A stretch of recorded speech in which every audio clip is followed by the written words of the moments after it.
Bon, écoutez, déjà, je vous donne le contexte parce que la vidéo fait 12 minutes. On ne va pas s'asseoir 12 minutes à écouter. Il s'agit d'un artiste ivoirien qui apparemment est en litige avec son ex-compagne. Voilà, elle est venue se plaindre à la RTI pour qu'on puisse parler à son ancien mari, enfin, son ancien concubin, afin qu'il puisse s'occuper des enfants. L'artiste s'appelle Paul Madis. Moi, je ne le connais pas, je ne sais pas il chante quoi. Mais apparemment, il est connu. Parce que quand Caroline Da Silva l'a vu, elle était très émerveillée. Ça veut dire que c'est quelqu'un qui est connu. Ok, bien. On écoute un peu et puis après... Voilà, quand il est allé au Maroc, ça tout a changé. Il m'a envoyé un texto. Il avait un ami qui s'appelait M. Porquier. Lui, je ne l'ai jamais vu. Hein. Souvent, je l'appelais, il m'aidait. Puis un jour, il m'a envoyé un message. Cet ami a été avec lui là-bas au Maroc? Je ne sais pas. En tout cas, je ne l'ai jamais croisé, je ne l'ai jamais vu. Voilà. Donc, j'étais là, et puis il m'a envoyé un message, refais ta vie. Puis j'ai envoyé le message à M. Porquier parce que j'étais beaucoup en communication avec lui. Il dit non. Qui vous a demandé de refaire votre vie? Il m'a dit. Ok. Voilà. Donc j'ai envoyé le message à M. Porquier. Et M. Porquier a dit, mais si Paul dit qu'il ne veut pas, moi, c'est pas quoi je vais faire. Je veux rendre le service parce que c'est mon ami. Voilà. C'est comme ça que j'ai envoyé le même message à M. Yahi qui était son manager. Donc l'affaire est restée comme ça. C'est comme ça on est resté. Puis j'ai pris les enfants. Est-ce que vous avez essayé de faire une petite enquête pour savoir s'il y avait... Bon, je n'ai pas fait d'enquête puisque... Je vous mets la photo de la dame, au fait, là, voilà. Celle qui parle, là, voilà. Alors, je vais vous traduire ça vite, parce que c'est long, comme j'ai dit. Alors, apparemment, la dame dit, elle était avec le monsieur. L'artiste, là, voilà, qu'on ne connaît pas pour le moment, là. En tout cas, que je ne connais pas, mais qui est connu. Elle était avec lui. Ils ont eu 3 enfants. Elle a raconté un peu comment ils se sont connus. Jusqu'à... En tout cas, tu sens que... Voilà, elle a encore l'émotion. Tu sens qu'elle veut encore le monsieur, mais quand le monsieur ne veut plus. Mais, elle a eu 3 enfants avec lui. Elle dit, pendant la crise post-électorale, le gars, il a fui. Il est parti en exil au Ghana. Ils arrivaient à se parler. Elle-même, là, elle est même allée au Ghana. En tout cas, tout était bien et tout. En tout cas, l'amour était encore là. Quand le monsieur est quitté du Ghana, qu'il est parti au Maroc, c'est là maintenant que tous les problèmes ont commencé dans le foyer. Elle ne sait pas comment ça se fait que son mari, genre, il commençait à devenir bizarre. D'abord même, il ne s'occupait plus des enfants parce qu'il a eu 3 enfants avec la dame, sachant que lui-même, apparemment, il avait déjà des enfants. Une fille, en tout cas, qui restait avec la dame et tout. Un matin, il lui envoie un message, refais ta vie. Elle dit que, hey, quand elle a vu le message, elle est allée voir un des amis de son mari, enfin, de son concubin, bon, de son mari, concubin mari, de son mari là, sauf qu'ils ne sont pas mariés. Donc, elle est allée le voir pour lui dire, ah, voici ce que ton ami m'a envoyé. Sachant que le monsieur à qui elle a présenté le message que son mari l'a envoyé là, c'est lui qui l'aidait un peu. Voilà, il aidait un peu, il lui donnait un peu d'argent pour la soutenir parce que le monsieur là-bas, il donnait que dalle. Donc, l'ami en question, il aidait un peu. Donc, l'ami de son mari lui dit, ah, si le monsieur dit qu'il ne veut plus de toi là, moi je ne sais pas qu'est-ce que je vais dire. En tout cas, moi je t'ai aidé parce que tu es la femme à mon ami. Mais là, il ne veut plus de toi là. Ok. Donc, la femme, elle est partie voir le manager ou bien le producteur. À un moment, elle est restée comme ça parce qu'apparemment, elle dit qu'elle ne connaissait pas. Elle ne sait pas qui va se plaindre, c'est resté comme ça. Elle est partie en brousse pour aller se débrouiller, pour donner. Elle était même enceinte et tout de la dernière. La dernière, apparemment, qu'il a eu avec elle. Elle était enceinte de la dernière. Donc, c'est la dernière là qui fait les 3 enfants. C'est quand elle a accouché la dernière là que ça a fait les 3 enfants qu'ils ont eu ensemble. Ok, on continue. Donc, elle a même accouché de la dernière même dans une douche. Parce que vraiment, Gab était froid. Bon, quand il dit Gab était froid, ça veut dire qu'il n'y avait pas l'argent. Il n'y avait pas. Elle luttait pour pouvoir scolariser tout le monde. Même lui, même sa propre fille qu'il a eue avec une autre femme là. C'est elle, la même là, qui scolarisait la fille. Vous comprenez? Ok.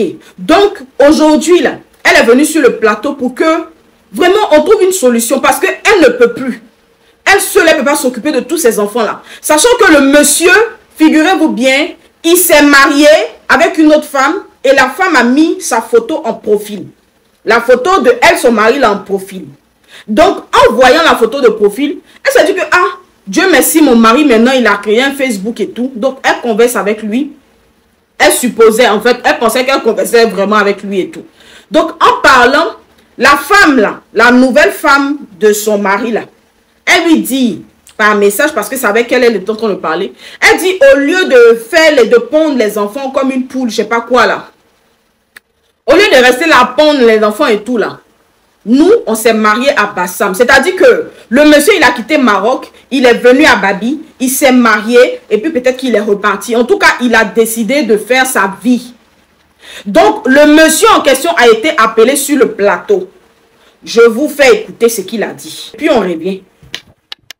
Votre ex-femme, la mère de vos enfants, était donc, votre concubine était donc sur le plateau et elle nous a donné sa version des faits. On a dit qu'on ne pouvait pas régler la situation sans avoir, vous, votre version, parce que vous avez tout de même votre mot à dire. Effectivement. Elle vous en veut, elle est triste et elle n'arrive pas à s'occuper des enfants. Qu'est-ce qu'il en est exactement? Est-ce qu'en 2 mots, en 2 phrases, vous pouvez nous expliquer? Je vais d'abord demander au public de l'applaudir très fort. Elle a voulu que toute la Côte d'Ivoire la connaisse. La Côte d'Ivoire la connaît. Elle a voulu que l'Afrique entière sache que je suis sorti avec elle une fois. L'Afrique sait aujourd'hui que je suis une fois sorti avec elle. Non, pas une fois. Pause. Tu es sorti avec elle une fois comment, le père? Toi aussi. Toutes ces années-là? Ou bien parce que tu vois, je sais pas. Faut pas faire ça, hein. Monsieur. Faut pas te faire comme ça. Toute la Côte d'Ivoire doit savoir que je suis sorti avec elle une fois. Ça veut dire quoi? C'est pas, c'est une manière de la dénigrer, hein. Ah oui, hein. D'ailleurs, même la partie là, il m'a pas plu. La partie là seulement, quand il a dit là, à partir de cette partie là, je n'ai pas aimé. On continue. Je vais dire, moi je suis ici tout simplement parce que je suis un pur produit de la RTI. C'est la RTI qui m'a fabriqué pièce par pièce. Et on n'a pas fini. Pour que je sois qui je suis aujourd'hui. C'est ça. Donc quand la RTI m'appelle, je cours, je viens. Mais pour ce problème, vous avez vu combien de temps j'ai mis pour arriver ici? Mais peut-être tu as honte. Parce que comme je l'ai dit, ce problème, c'est pas ce qu'on voit là. Il est très profond. Il est très spirituel. Vous comprenez? Et puis moi, mon éducation ne me permet pas de venir sur un plateau de télé et puis parler d'une femme avec laquelle je suis sorti une fois. Mon ami, on appelle ça une fuite en avant. En psychologie, là, ça là, on appelle ça prendre la tangente. Voilà. C'est une manière d'éviter le sujet pour ne pas avoir à expliquer le pourquoi du comment, du comme, quoi que. Sinon, il faut laisser ça là. Faut laisser. Si tu ne voulais pas qu'elle vienne expliquer là, tu n'allais pas voir les enfants là et puis aller... On continue. Dit, celui qui a trouvé une femme a trouvé la vie. A trouvé le bonheur. On ne dit pas à trouver la vie. La Bible dit à trouver le bonheur. Amen. Et je veux dire, cette parole prend un sens aujourd'hui dans ma vie. Vous comprenez? Dieu n'a pas dit celui qui a trouvé des femmes a trouvé la vie. Pause. Est-ce que vous arrivez à voir les détails? Vous savez, moi, je vous ai toujours dit que pour un bon débat, et ça, c'est un conseil que je vous donne. Je vous dis ça toujours. Si vous voulez faire un bon débat avec quelqu'un, là, attardez-vous sur les détails. Hein? Pas d'injure. La pièce d'identité de la personne, de qui il est là, ou bien de qui elle est là, c'est là que, c'est ça que tu donnes. Mais ça se trouve que dans les détails, parce que la personne ne va pas venir de façon flagrante te dire qui il est. Le monsieur là, pour le peu que j'ai écouté, c'est quelqu'un qui n'écoute pas. C'est quelqu'un qui n'aime pas qu'on, comment on dit, il n'aime pas qu'on le rectifie. Quand je dis rectifier, c'est trop dit. C'est-à-dire que dans la vraie vie, c'est quelqu'un, on ne lui parle pas. Pourquoi je le dis? Regardez, l'exemple est très simple. Hein. Il commence d'abord par la phrase en disant quoi? En disant que toute la Côte d'Ivoire veut savoir qu'on est sortis une fois ensemble. Caroline Da Silva lui dit, en toute douceur, mais oui, mais cette femme, mais qui est-elle? En toute douceur et politesse et respect, elle lui dit non. Une femme avec qui tu as eu des enfants, tu es sorti, enfin, vous étiez en concubinage. Pour quelqu'un qui écoute, qu'est-ce qu'il va faire? Il va rectifier la phrase. Mais qu'est-ce qu'il a fait? Il n'a pas rectifié. Il a continué comme si de rien n'était. Première tentative. Deuxième tentative. Il est venu, il dit que la Bible dit, celui qui a trouvé une femme a trouvé la vie. Caroline, en toute douceur, en tout respect, elle lui dit poliment a trouvé le bonheur. La Bible dit a trouvé le bonheur. Il n'écoute pas. Il continue la phrase et après, il revient encore répéter la même erreur.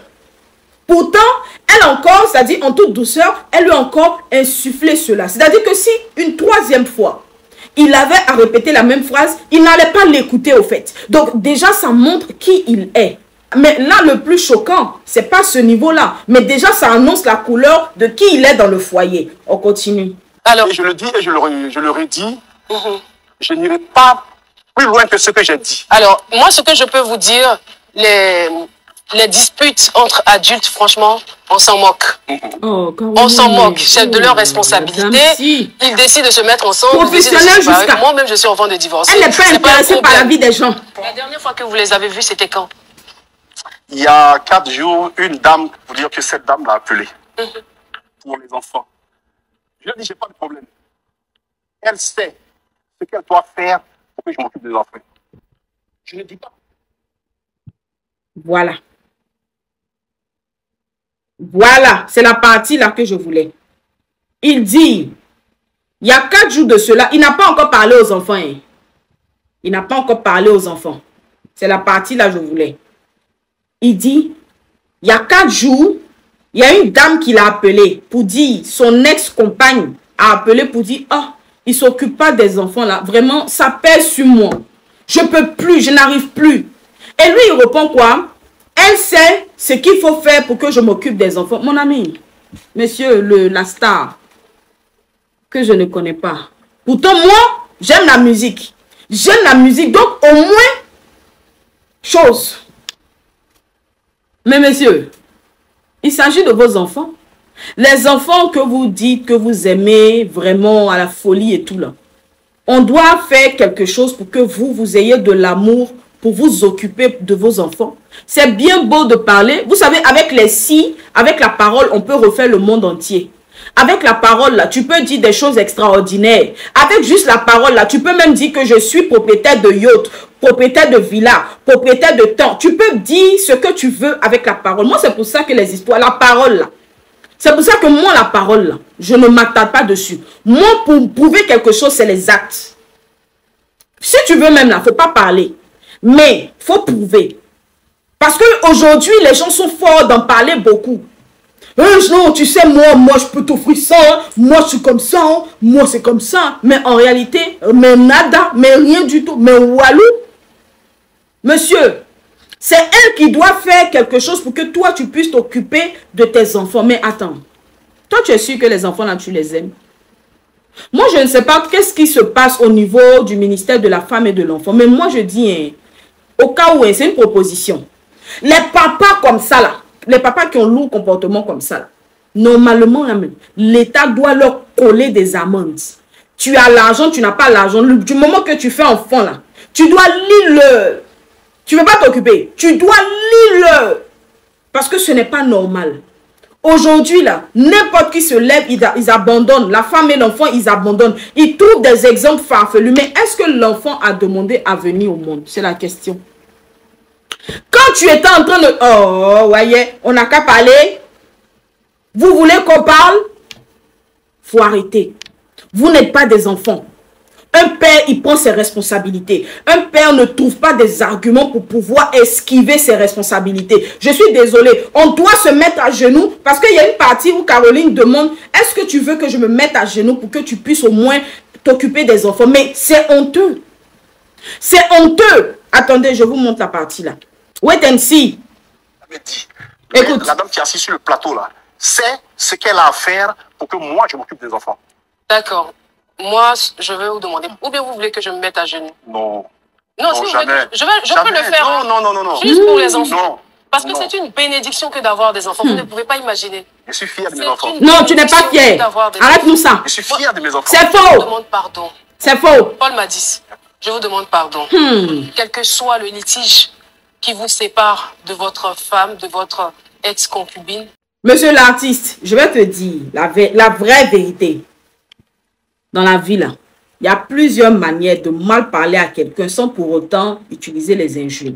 La parole que Caroline Da Silva vient de dire là, c'est une manière de ramener à l'ordre Ça dit que te ramener à l'autre comme un enfant à qui on parle. Toi, tu es un homme. Hein? Un homme, parce que même quand tu parles, hein, tu veux te jouer les beaux parleurs, tu utilises les versets ici, les quoi ici, tu utilises les loulou mots, pour tout ça là, pour embobiner, pour venir mettre un peu de comme ça là sur les gens là. Toi, tu ne sais pas que avoir des enfants là, c'est une bénédiction et qu'il y a des gens qui cherchent ça.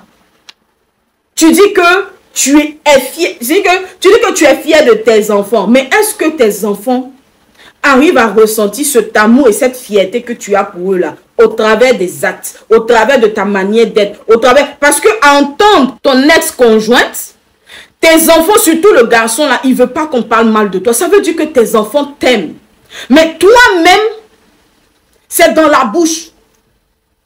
Est-ce qu'on est obligé de se mettre à genoux pour te demander pardon pour que toi tu puisses t'occuper de tes enfants? Aïe, moi je... Hein? Si tu avais joué ton rôle de père là, toi tu es sûr que la dame là, elle allait venir sur le plateau de télé pour parler de ça. Je sais pas. Parfois vous obligez les gens à s'obliger eux-mêmes à faire des choses qui les obligent à avoir des conséquences derrière. C'est vous. Si toi-même tu t'étais comporté comme il fallait, est-ce qu'elle allait trouver des voies et moyens pour venir comme ça là te jeter à la vindicte pour que tout le monde sache que tu es un père, tu joues les beaux, tu te joues les artistes, tu es là, tu portes les gants et tout, mais tu ne t'occupes pas. L'argent de gants là, tu ne pourrais pas donner ça. On va payer les cahiers de la dernière. L'argent de gants tu as porté là. Ou bien le petit déjeuner, je ne sais pas ça coûte combien parce que vous les artistes, vous aimez porter les choses chères. Les choses superflues là. Vous aimez bien ça. C'est pas comme ça. Monsieur l'artiste, avec tout le respect, avec tous les honneurs, toutes les admirations, tout ce que vous voulez, mais quand même, le père, ça fait mal. Aujourd'hui, ton ex-compagne là, elle est venue t'exposer parce que toi-même, tu l'as exposée en premier. En la laissant livrer à elle-même. Tu l'as exposée. Tu as montré qu'elle était, c'est-à-dire qu'une femme délaissée. Elle était une femme seule. Vous l'avez eue ensemble. Mais pourquoi c'est elle ceux qui doit nimi? Pendant ce temps, tu te la coules douce dans le pays où coule le lait et le miel. Tu es là-bas. Mariée, lourdement mariée. Moi, je vous dis, hein, on n'a qu'à se dire la vérité. Un homme qui est avec toi, là, au bout d'un an, là, il sait s'il veut te marier ou s'il ne veut pas te marier. Je vous assure. S'il veut te marier, là, s'il sait que c'est toi qui veux, là, il peut te marier même au bout de 3 mois. Moi, je connais un ami qui a marié, il a croisé la fille au bout de 3 mois, il a marié, jusqu'à présent, ils sont encore ensemble. Parce que quand il l'a vu, il dit que c'est celle-là, moi, je veux. Elle avait un enfant. Lui aussi, de son côté, il avait un enfant. Mais ils se sont mariés. Et aujourd'hui, ils sont encore ensemble. Après aussi, c'est vous. C'est vous qui faites que eux, là, ils se comportent comme ça. Parce que certains d'entre vous refusent la vérité. Faut pas en leur parler. Faut pas leur parler. Ah, il est en train de m'étudier. Bref, je suis fatiguée. Fin de l'histoire. En tout cas, monsieur, j'espère que la parole que vous avez donnée, vous avez dit que vous allez vous occuper de vos enfants. J'espère que ça va se faire. Parce que le problème, vous ne faites pas du mal à la femme, mais c'est à vos enfants que vous faites du mal. Occupez-vous de vos enfants et puis voilà. Bye. Bonsoir. Je m'en vais.